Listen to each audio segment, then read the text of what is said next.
মুখে হাসি, হাতে অস্ত্র, আর টিকটক লাইভে রক্তের উল্লাস।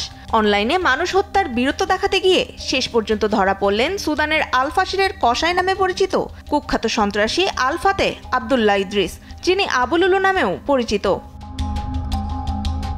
দারফুরের এল ফাশিরে ভয়াবহ হত্যাযজ্ঞ চালিয়ে টিকটক লাইভে গর্ব করা আবু লুলুকে সম্প্রতি গ্রেফতার করেছে সুদানের আধা সামরিক বাহিনী RSF। টিকটক লাইভে এসে 2000-এরও বেশি নিরীহ মানুষ হত্যার দায় স্বীকার করে এ নিয়ে হাস্যরস করেন তিনি। প্রকাশিত ভিডিওগুলোতে মানুষ হত্যার সময় কখনো তাদের জাতিগত পরিচয় জিজ্ঞেস করতেন, আবার কখনো নির্বিচারে গুলি করতেন।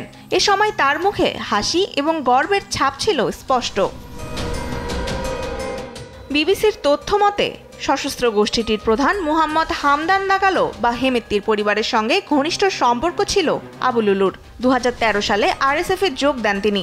সেই সঙ্গে হেমেত্তির ভাইয়ের ব্যক্তিগত নিরাপত্তারক্ষী হিসেবেও কাজ করেছেন তিনি। ইয়েমেন সহ বিভিন্ন যুদ্ধে অংশ নেয়ার পর তাকে RSF-এর গোয়েন্দা শাখায় নিয়োগ দেওয়া হয়।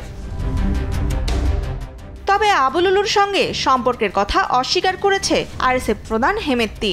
সেই সঙ্গে মানবাধিকার লঙ্ঘনের দায়ে তাকে গ্রেফতার করে পশ্চিম দারফুরের শালা কারাগারে পাঠানো হয়েছে বলেও জানান RSF কর্তৃপক্ষ।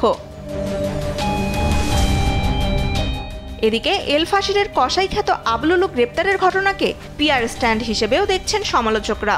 তার নিঃশৃঙ্খতা থেকে নিজেদের আড়াল করতেই RSF এমন পদক্ষেপ নিয়েছে বলেও মনে করেন তারা।